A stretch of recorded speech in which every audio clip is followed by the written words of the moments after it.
Hello Rebels, welcome back to the Cantina. This episode, we're going to take a look at the Armorer helmet. Mos Eisley Spaceport.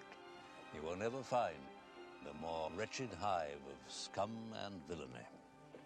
We must be cautious. Hello, welcome back. If you're new here, thanks for stopping by. If you're not new, thanks for coming back, really appreciate it. By all means, leave a comment below. Let me know what you think of this helmet. You can also hit that subscribe button if you don't mind. Hit the notification bell and that'll keep you up to date whenever we post something. So I'm going to try and get back into more helmets and then some hilts if I can at the moment. I've not done for a while and I had to mix it up. I didn't want people getting too bored of just the same thing each week. So we're back with the helmet. So yeah, this one, the Armorer helmet. I have mixed feelings about this one. And there's a reason. I'll look into that a little bit more in a minute. But this is HASBRO Black Series. It was available in the UK for, I think it was £99. So another one of the bargain helmets that HASBRO produce, mass produce. So obviously they're not 100% accurate. I feel like I have to say this every video. They're not 100% accurate, but they're not 100% accurate price either. They're set at a price that's affordable for those wanting to collect on a budget, and hey, at the end of the day, that's what this channel's about. It's about collecting on a budget. So let's delve a little bit deeper. Okay, so here we have the helmet. It's pretty true to the representation you see in the Mando series. It has that sort of winged visor look on the front of the helmet. It has the horns on the top, so two big horns, two medium horns and one little horn. The first thing that stands out to me when you look at the top of the helmet is little injection molding pop mark. It stands out more so in this position where I am now, stood behind it, and you can see it's just on the top. What I'm going to do is I'm going to insert some close-ups now and we'll carry on talking. So as you see, you have the classic earpieces. There's no flip down rangefinder or no light or anything like that with this one. A dark visor that has that sort of unique shape. It's almost like Bo-Katan's. It's sort of like a cross between Bo-Katan and Sabine Wren. You have, it's very medieval looking, and I think that's what I like about this one. It has a flared lip at the bottom of the helmet, which is a bit different to all the others, so it's definitely a unique sculpt. It has a mohawk on the top. There's no sort of glaring battery compartment on this one or anything like that. But my biggest gripe with this helmet, which isn't what I thought was going to be, is the colour. It's too plastic looking. If you look at the Stranger helmet that we did a couple of videos ago, that had a similar finish, but it looked metal. It had a metal look. The weight made it feel metal. This doesn't. It looks plastic. I mean, it is plastic, I know that, but it looks plastic, and the colour's just too dull. There's no depth to the colour. They've tried to put some little weathering in the lines. There's not enough on this one for me to, and I was a bit disappointed when unlike the Stranger, where Hasbro did some pictures, promotional work, and they just didn't do the helmet justice. This is the other way around. This is like the other extreme, so this is like the flip of that. So Hasbro put out all this promotional imagery and stuff like that, and it looked brilliant. First thought was, oh, I've got to get that helmet. Having got it and opened it, I don't know, I can't help feel let down. Obviously it's bigger than you see on screen, but again, it's mass produced. It's got to fit multitude of different people and different size heads.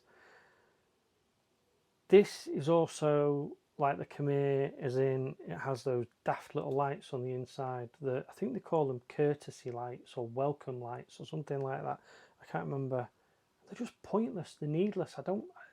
Hasbro, just don't bother. I don't know why you do it. Just at this point, I don't even want any money off the helmets. Just just don't put them in. They're pointless. They serve no purpose.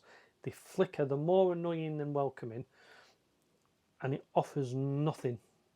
You can't see them when you've got the helmet on. You can't see them when you've got the helmet sat down. They're just, when you pick the helmet up and turn it over, they flicker, and I don't understand what the purpose of them is. It's kind of like you've put them in for putting them in sake, and I don't need to see it. It's daft. Okay, so what we'll do now, try the helmet on, and I'll show you what it looks like. Okay, so what we'll do now, I'm going to put the helmet on, I'll show you what it looks like, and then we'll take it from there. We'll look at the pros and cons after that. So I'm going to take my glasses off, take the helmet. So it does have a little bit of weight to it, maybe a little bit unfair. It has the classic, as you saw in the close-ups, Mandalorian inner. I'll just get some close-ups of that for you now. So as you can see, it's the same as what you get in all the Mandalorian helmets, really. I think the first one to do it was the Din Djarin helmet, and then they've kind of rolled with that theme ever since. It's nice, it's good. At some point I might take some silver rub and buff and go through it and highlight some areas and give it a little bit more depth. It's nice, but it's flat. It's all the same colour. This is like a browny colour. The Din Djarin one's more of a grey. Anyway, let's try the helmet on. So visibility is good. I can see everything fine. It's a little distorted on the visor, but you can see you could wear this. I can see everything around me. It's not a problem. I can see my hands there, and obviously all the way through, and then I lose sight there just looking forward. If I turn my head, it doesn't move, it sits quite tight.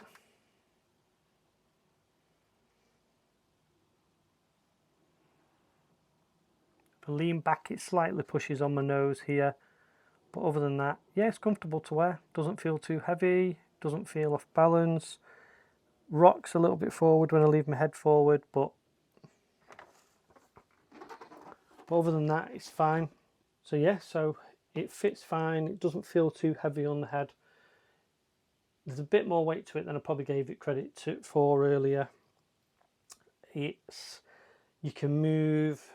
You've got your peripheral vision's quite good. I can see my hands here, and then they sort of disappear. So I've got that full 180 degree sort of vision just looking forward.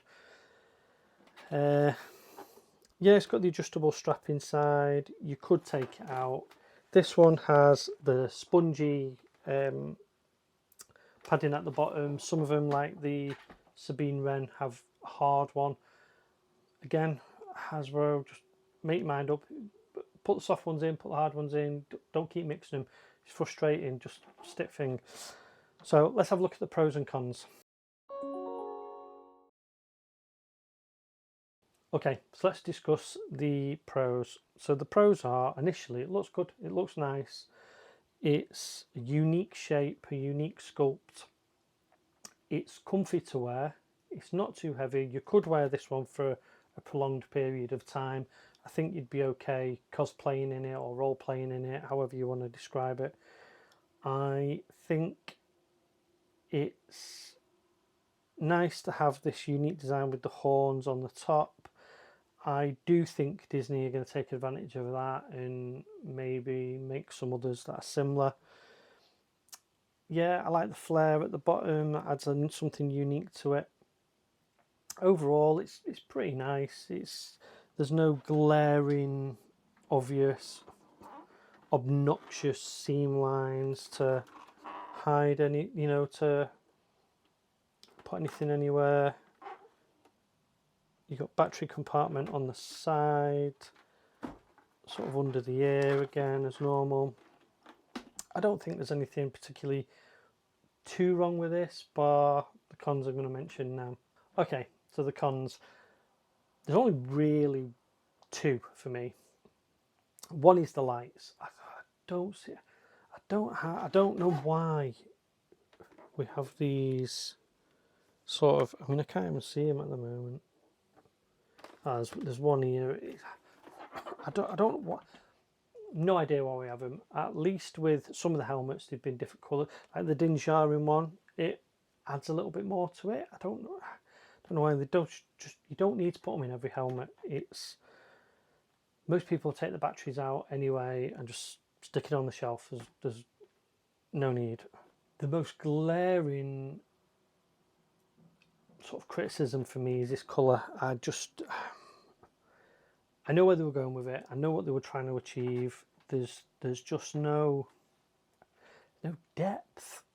It's all just one colour with a few little grease marks they've tried to put in, and it could have been so much more. They could have done the finish on the Stranger helmet, the Khmer helmet is outstanding. It's really good. Now I know they're going to get better and better and better and better, but Hasbro seem to put out these helmets and they do one or two and you think, wow, they're really turning the corner here. These are far better quality than I was expecting for the price you pay. And then they take a step back. And I don't know whether it's stuff they designed ages ago and they're only just bringing it out, or and stuff's overtaking. I don't know what it is. So that's a big negative to me. Other than that, though, I think it's good. I think it's all right.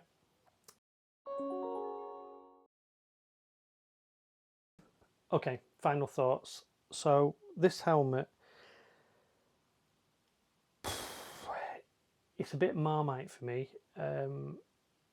Aussies, you'll know what I mean by that. The Brits, you'll know what I mean. American friends, you might not get it. Marmite's a paste you put on toast or sandwiches, and people are 50-50. Half the people in the countries that sell it love it. Half the people think it's the most disgusting thing in the world ever. This is Marmite for me. You are either going to love it, you're going to kind of hate it. I don't think it's sitting in the middle. I'm going to put myself in you should add it to your collection. I wouldn't rush out and buy it. I would wait until there's a deal where you can get it for £69, £79 rather than the £99.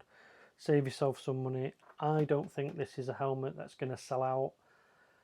I don't think it's going to be one that's highly in demand like the Mandalorian or say Kylo Ren, or which has its own issues. Check out the video link down below. Yeah, for me, it's a Marmite helmet. Some will love it, some won't. I'm glad I bought it for my collection because it fits on my shelf, sort of here, and I've got like a Mando shelf, so to speak. So all the ones from the Mando series. So it works with that. I've also got some 3D printed accessories like a hammer and a tongs that I'm working on, or I'm going to be working on, so they'll get hung up near it and buy it. So as a display, it will look good. Don't buy it full price. That's my saying. It's worth getting. It's one for your collection, but don't pay full price. So I'm going to leave it there. Let me know what you think in the comments below. Do you love it? Do you loathe it? Do you kind of get what I'm saying? I don't hate it. I don't love it. I'm somewhere in between. I would say buy it rather than don't buy it or give it a miss, but just don't pay full price for it. And on that, I think it's the first negative one I've given, isn't it? From me and mine, to you and yours. See you in the next one.